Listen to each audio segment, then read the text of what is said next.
ఇప్పుడు మనం కొండారెడ్డిపల్లిలో ఉన్నాం. కొండారెడ్డిపల్లి రేవంత్ రెడ్డి ఇంటి వద్ద ఉన్నాం. రేవంత్ రెడ్డి ఊరు ఇదే, అది స్వగ్రామం ఇదే. ఇది రంగమ్మ నిలయం అని చెప్పేసి ఉన్నది కదా. రంగమ్మ అంటే రేవంత్ రెడ్డి వాళ్ళ నాన్నమ్మ పేరు రంగమ్మ. ఆ రంగమ్మ పేరు మీదనే రంగమ్మ నిలయం అని చెప్పి పెట్టిండ్రు. యనుమల నరసింహారెడ్డి, యనుమల రామచంద్రారెడ్డి, యనుమల భూపాల్ రెడ్డి, యనుమల కృష్ణారెడ్డి, వీళ్ళు అందరూ కూడా అంటే వాళ్ళు అన్నయ్యలు వీళ్ళందరూ ఉన్నారు. వాళ్ళ నాన్న ఇట్లా వాళ్ళ అమ్మ సంబంధించి వాళ్ళు ఇప్పుడు లేరు, స్వర్గస్థులైనరు. ఇదే ఇక్కడ రేవంత్ రెడ్డికి సంబంధించినటువంటి అంటే ఊర్లో ఉన్నటువంటి ఇల్లు ఇదే. ఎప్పుడన్నా ఊరికి వస్తే రేవంత్ రెడ్డి గారు ఇక్కడనే ఉంటాడు ఆయన. ఇది ఒకసారి మనము వాళ్ళ కుటుంబ సభ్యులతో కూడా మాట్లాడేటువంటి ప్రయత్నం చేద్దాం. కొండారెడ్డిపల్లిలో ఒకసారి మనము లోపలికి వెళ్దాం, వెళ్ళి కుటుంబ సభ్యులతో మాట్లాడేటువంటి ప్రయత్నం చేద్దాం. నమస్తే. రేవంత్ రెడ్డి గారు బాబాయ్ గారు ఉన్నారు ఇక్కడ. నమస్తే. నమస్తే.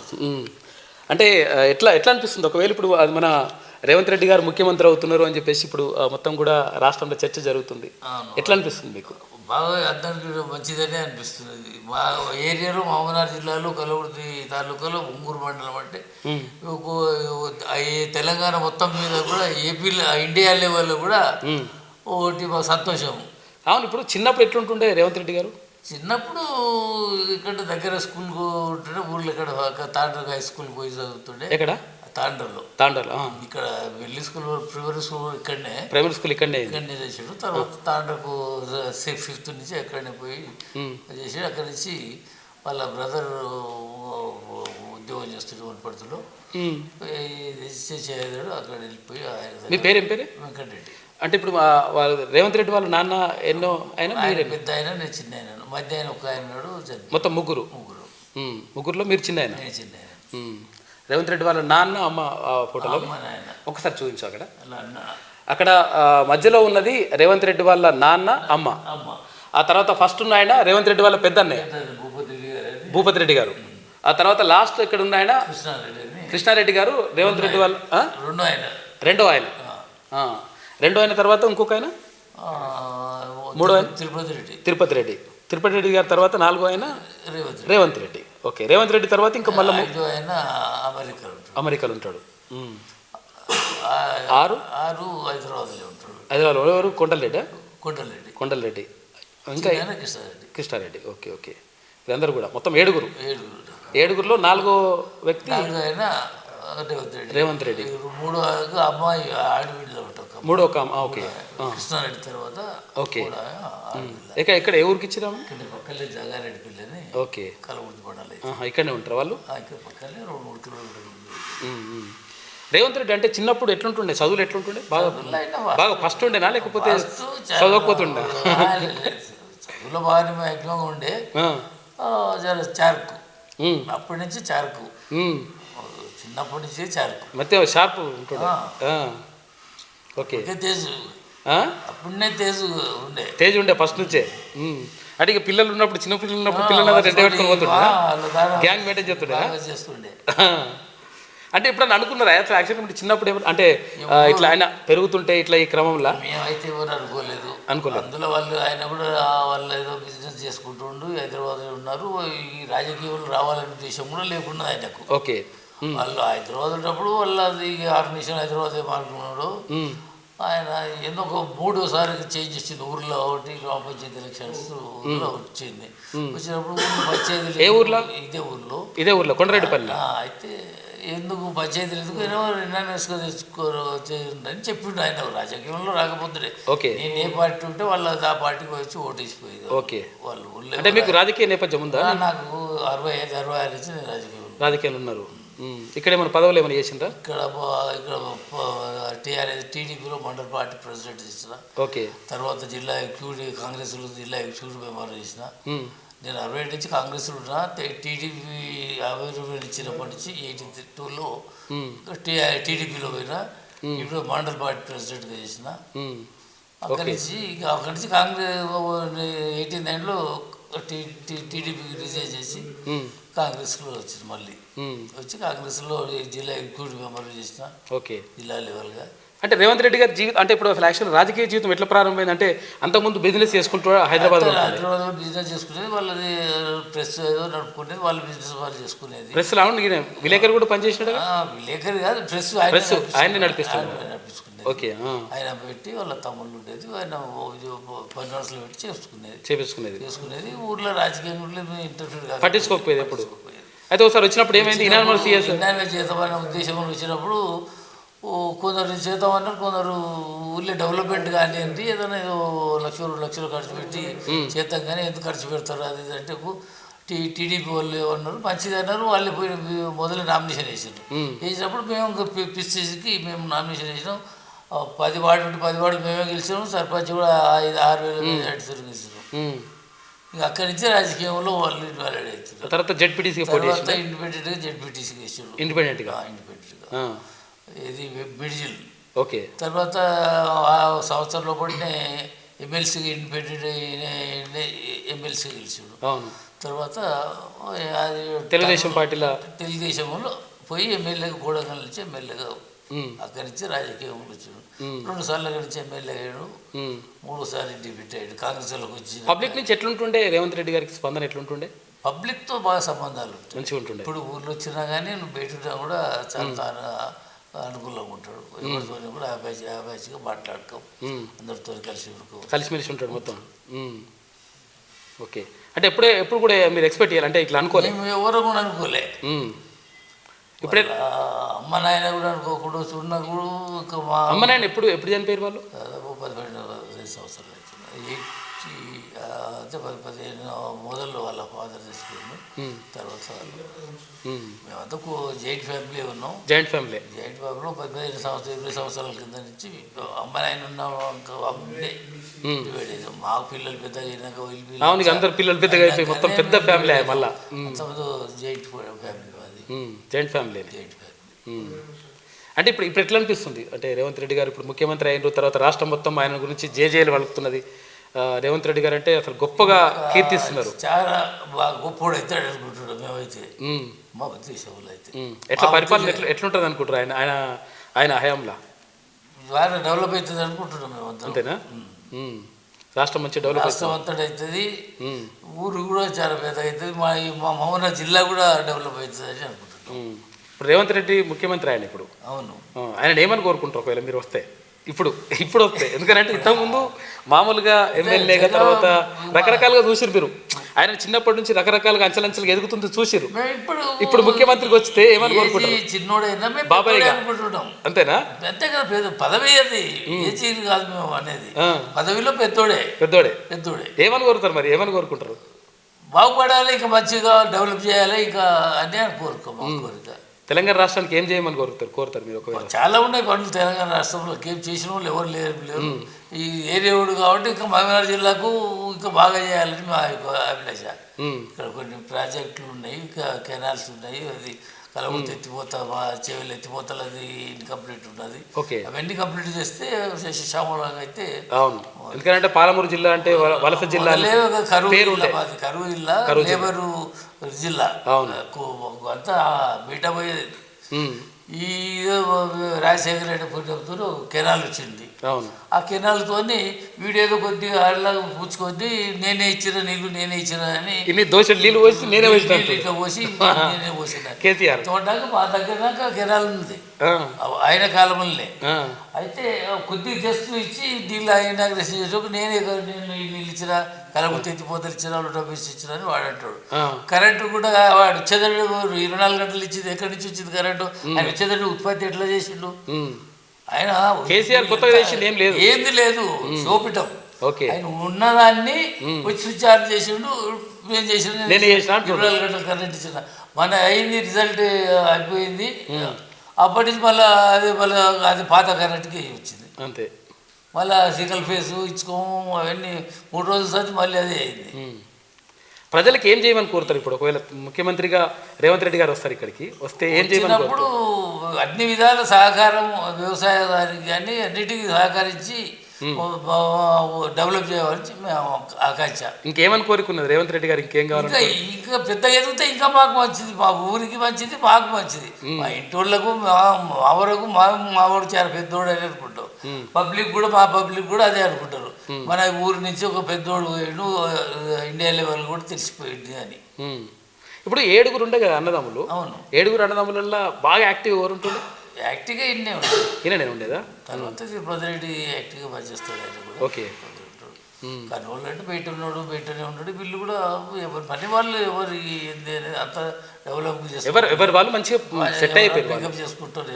కష్టపడి కూడా పని చేస్తారు, ఆశించి చేసేది ఉండదు. ఓకే. ఇది రేవంత్ రెడ్డి గారు బాబాయ్ చెప్తున్నటువంటి మాట. మొత్తం మీద ఆయన ఇంకా రాష్ట్రానికి మంచి చేయాలి. తర్వాత ఇంకేంటంటే కరువు జిల్లా ఇది. తర్వాత ఇక్కడ వలసలు ఎక్కువ పోతుంటారు. ఈ వలసలు పోకుండా తర్వాత కరువు జిల్లాను సస్యశ్యామలం చేయడానికి ఏవైతే ఇప్పుడు ప్రాజెక్టులు ఏవైతే ఉన్నాయో ఆ ప్రాజెక్టులన్నీ కూడా కంప్లీట్ చేయాలి. కంప్లీట్ చేసేసి ఈ ప్రజలకు మరి ఈ కరువు జిల్లాలో అంతా కూడా మంచి జరగాలి. తర్వాత ఇదంతా కూడా సస్యశ్యామలం కావాలని చెప్పేసి ఆయన కోరుకుంటుండు. మళ్ళీ ఇంకొక మాట అడుగుదాం అసలు యాక్చువల్గా. అవుననేది పెళ్ళి రేవంత్ రెడ్డి గారి పెళ్ళి ఎట్లా పెద్దలు నిశ్చయించిందే, లవ్ మ్యారేజ్ అని అంటుంటారు. సరే, చదువుకున్నప్పుడు వాళ్ళకి ఏదో కాలేజీలో వాళ్ళకి ఏదో సంబంధం ఉన్నది. అందరూ ఇక పెళ్ళి అయినప్పుడు అంటే మంచిది అట్లే అట్లని కాదు, అట్లా యాక్చువల్గా యాక్చువల్గా లవ్ మ్యారేజే. అట్లా అంటే పెళ్లి మ్యారేజ్ అయినప్పుడు పెద్దల సమక్షంలో పెళ్ళిళ్ళు అయినాయి. సరే వాళ్ళు ఇష్టం, అమ్మాయి ఇష్టం, అదేం లేదు. తర్వాత అయితే పెద్దలు చేసిన పెళ్ళి అంటే తర్వాత ఫస్ట్ లవ్ చేసుకున్నారు, ఆ తర్వాత కలిసిపోయి అందరూ అనుకో కలిసి చెప్పిండా మీకు ఎప్పుడు? అది ఆ విషయం మా పిల్లగాడు, మా మూల పిల్లగాడు బాగా చెప్తాడు అవి. కాకపోతే ఏంటంటే మంచి ఫ్యామిలీ, పెద్ద ఫ్యామిలీ. అక్కడ సూదిని జైపాల్ రెడ్డి గారు వాళ్ళ అన్నా. Okay okay. నీకు ఎట్లా అనిపిస్తుంది ఇప్పుడు? ఇంకా అంటే అంతే. ఇది రేవంత్ రెడ్డి గారు బాబాయ్ చెప్తున్నటువంటి మాట. నిజంగా కూడా ఆయన లవ్ మ్యారేజ్ చేసుకున్నా కానీ ఆదర్శమైనటువంటి వివాహం చేసుకున్నాడు. తర్వాత మమ్మల్ని అందరినీ కూడా సంప్రదించిండు. మంచి చేయాలనే ఉద్దేశమే ఉంటుంది. తర్వాత ఇంకా గొప్పగా కావాలి. తర్వాత ఇటువంటి పేద ప్రజలందరికీ కూడా సహాయపడాలి, ఆ సహాయ సహకారాలు అందించాలి. ఆయన చేతనైనంత ఇంకా చేయాలని చెప్పేసి, ఇంకా గొప్పగా ఎదగాలని చెప్పేసి కోరుకుంటున్నామని చెప్పేసి ఆయన వాళ్ళ బాబాయ్ చెప్తున్నటువంటి మాట. ఎట్లా మరి ఊర్లో అంటే మంచిగా డెవలప్ అయ్యిండు. తర్వాత అంటే అక్కడ ఆయన హైదరాబాద్ పోయిండు, తర్వాత కష్టపడ్డాడు, పైకి వచ్చిండు. ఊరు వాళ్ళకి ఏమైనా సహాయం చేస్తాడా? ఊరి వారికి ప్రతి ఒక్కరు సహాయం చేస్తారు. ఎవరైనా ఉండి ఏదయ్యా అని అంటే ప్రతి ఒక్కదానికి సహాయం వాళ్ళే చేస్తారు. మా వాళ్ళు కొండారెడ్డిపల్లిలో హైదరాబాద్ ఉన్నారు ఎవరైనా? ఉంటారు, చాలా మంది ఉంటారు. ఒకవేళ ఏమన్నా ఆపద బిప్పద ఏమన్నా ఆపద ఇంటి ఫోన్ చేస్తే కూడా మా వాడు ఉంటాడు, ఆయన లేకున్నా అని కృష్ణారెడ్డి ఉంటాడు, ఆయన చేస్తుంటాడు. ఆయన వీళ్ళు కానప్పుడు అన్నం చెప్తుంటాడు. తిరుపతి రెడ్డి కానీ వాళ్ళు కానీ ఎవరైనా మ్యాక్సిమం ఊరోళ్ళు ఎవరైనా హాస్పిటల్ ఆపద కానీ ఎవరో 99% చేస్తారు. ఇప్పుడు తెలంగాణ ఉద్యమం టైంలో అంటే ఎట్లుంటుండే, తర్వాత కేసీఆర్ పరిస్థితి ఎట్లుండే, హరీష్ రావు పరిస్థితి ఎట్లుండే?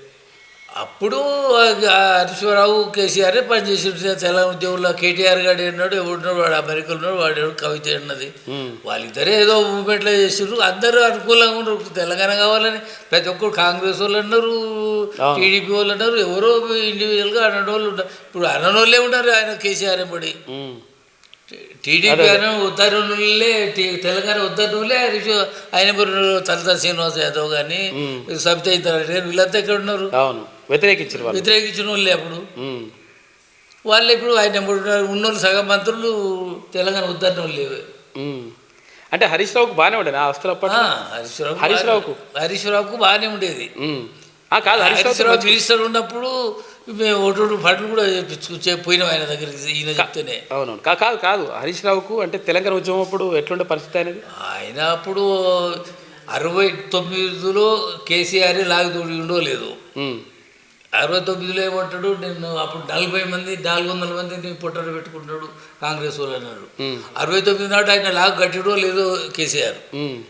మేము ఆ మూమెంట్లో ఉన్నాం. ఈ మన్నయ్యకసేరి మూమెంట్లో అది ప్రతి ఒక్కరికి కావాలని, తెలంగాణ కావాలని ఉన్నది. ప్రతి ఒక్కరు అడిగిన వాళ్ళు కాంగ్రెస్ వాళ్ళు అభిమానం ఉన్నారు, కొందరు కోమటి డెకరేటర్లు పదవికి రాజీనామా చేసిన వాళ్ళు ఉన్నారు. అందరితో తెలంగాణ రేవంత్ రెడ్డి అన్నారు, అంతా తెలంగాణ కావాలంటే వాళ్ళు ఆంధ్రోళ్ళు అందరూ కావాలని ఎవరంటారు? ఆయన కేటీఆర్ ఒక అన్నది ఉద్ధరించింది ఏమి లేదు.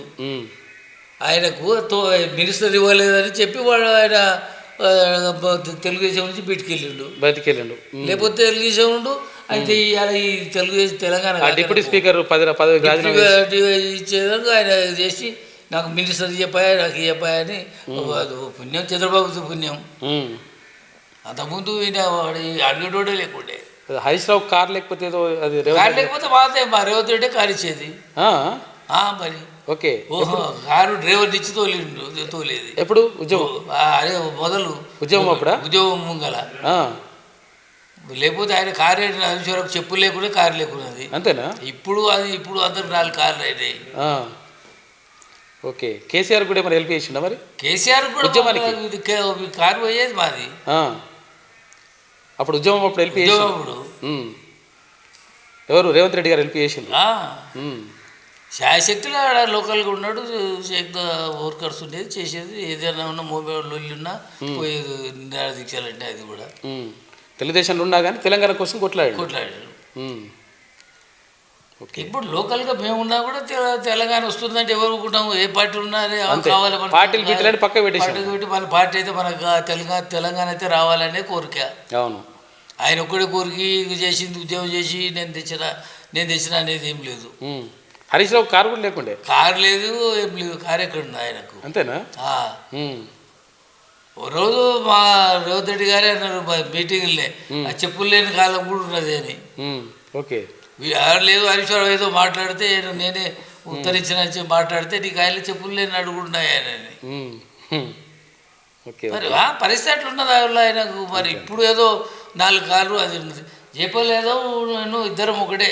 ఓకే, పార్టీలో పనిచేసినప్పుడు నేను ఇద్దరు ఇన్ఛార్జ్ అచ్చంపేట టీడీపీలు ఉన్నప్పుడు చెప్పలేదు కారు లేదు, నాకు సైకిల్ లేదు, వారికి సైకిల్ లేదు. ఓకే, ఇద్దరు నేను ఇన్ఛార్జ్ ఉంటే పోతే చెప్పలేదు పట్టణం నుంచి అన్నా మరి రేపు లింగాలు అటు పోయేది ఉన్నది ఎట్లా పోవాలన్నా అని. అంటే మరి ఏం చేద్దామంటే మరి పోవాలి అంటే మరి ఏదైనా బైక్ ఏమైనా తీసుకురా ఎవరు ఇస్తారన్నా నాకు అన్నాడు. కళ్ళగుర్తలోనే మా ఫ్రెండ్ ఏమన్నా అడుగుతుంది, అరే బైక్ ఇరా అంటే 1 రోజు ఏందే 10 రోజులు ఉండబోని వాడు పెట్రోల్ రోజు ఇచ్చాడు. అలా చెప్పలేదు సైకిల్ లేదు, సైకిల్ వానికి 4 కార్లు అది నాకు చెప్పు రాకనే పాత సైకిల్ కూడా లేదు. అంటే సంపాదించుకున్నారు. ఇప్పుడు అందరు ఎమ్మెల్యేలు మంత్రులు. ఓకే, అంటే అవును కానీ ఇప్పుడు రేవంత్ రెడ్డి గారు యాక్చువల్గా ఇక్కడ లోకల్గా పోటీ చేయకుండా తర్వాత కొడంగల్కి వెళ్ళి పోటీ చేస్తుందని చెప్పేసి అంటారు. ఇక్కడ ఎస్సీ రిజర్వ్ కదా. అరే ఓకే, దాంతో ఇక్కడ అవకాశం లేకుండా అవకాశం లేదు, లేకపోతే ఇక్కడి నుంచి కంటెస్ట్ చేస్తూ. ఓకే, ఇంకా లోకల్గా ఇక్కడ ఉన్నట్టు మొదటి నుంచి ఉన్న వాళ్ళు ఉన్నారు కదా కలగూడతా అంటే జయపాల్ రెడ్డి గారు ఉండి ఆయన అనుకూల వాళ్ళు ఉంటారు. ఇక మళ్ళీ వాళ్ళంటే ఎందుకు మనం డిస్టర్బ్ చేయాలనే ఉద్దేశంతో రిజర్వ్డ్ ఉంది అనమాట. ఇది రిజర్వ్డ్ హైకమాండ్ ఫస్ట్ నుంచి కూడా రిజర్వ్డ్ ఎప్పటి నుంచో రిజర్వ్డ్. నేను పుట్టినప్పటి నుంచి రిజర్వే. దాదాపు 70 రిజర్వ్డ్ ఉంది ఇక్కడ.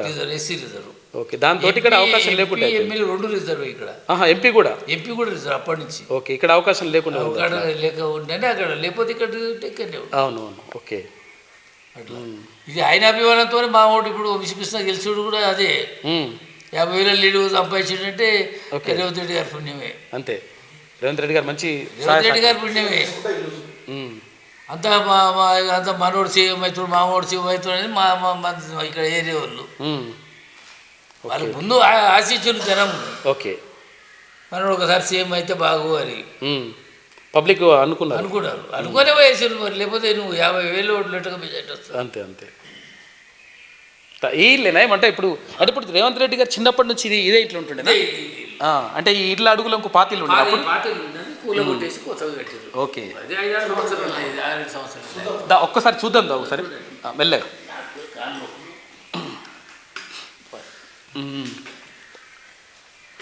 అంటే ఈ ఇల్లు అడుగులనే ఇంకో ఇల్లు ఉండే పాత ఇల్లు ఉండే అంత డిస్మెంటల్ చేసి ఇల్లు కట్టారు. ఓకే, 6-7 సంవత్సరాలు 6-7 సంవత్సరాలు అవుతుంది. అయితే కుటుంబం ఉమ్మడి కుటుంబం మీది. ఉమ్మడి కుటుంబం ఎక్కగలుగుతావా? నొప్పులు మీరు వద్దులే నువ్వురా నువ్వు పోతా అదే ఏం తీయం. రేవంత్ రెడ్డి గారు ఇల్లు ఇది. ఎందుకంటే ఇది అసలు యాక్చువల్గా ఉమ్మడి కుటుంబం వాళ్ళది. ఇద్దరు అంటే వీళ్ళ నాన్న పెద్ద అయిన తర్వాత ఇంకా ఇద్దరు బాబాయిలు ఉన్నారు. ఆ బాబాయిలలో ఒక బాబాయ్ చనిపోయిండు, నాన్న కూడా చనిపోయిండు. ఇప్పుడు చిన్న బాబాయ్ మనతో ఆయనతో మాట్లాడినాం మనం ఇప్పుడు. ఇది రేవంత్ రెడ్డి గారు వస్తే ఎప్పుడైనా కానీ అంటే ఒకవేళ ఇక్కడ ఈ ఊరికి వచ్చినప్పుడు ఇక్కడనే ఉంటాడు ఆయన. ఇదే ఆయన ఇల్లు రేవంత్ రెడ్డి గారిది. ఇగో అభిమానులు ఇచ్చిన ఫోటో కూడా ఉన్నట్టుంది ఇక్కడ. రేవంత్ రెడ్డి గారి ఫోటో స్కెచ్ చేసి ఇచ్చిండ్రు.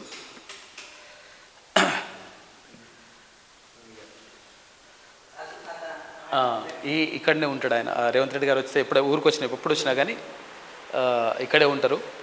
ఒక్కసారి మనం ఇక్కడ నుంచి చూసుకుంటే ఊరంతా కనిపిస్తుంది ఇక్కడ నుంచి.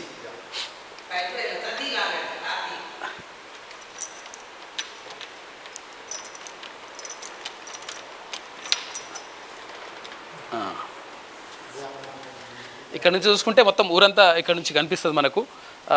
ఇదే రేవంత్ రెడ్డి గారి ఊరు కొండారెడ్డిపల్లి.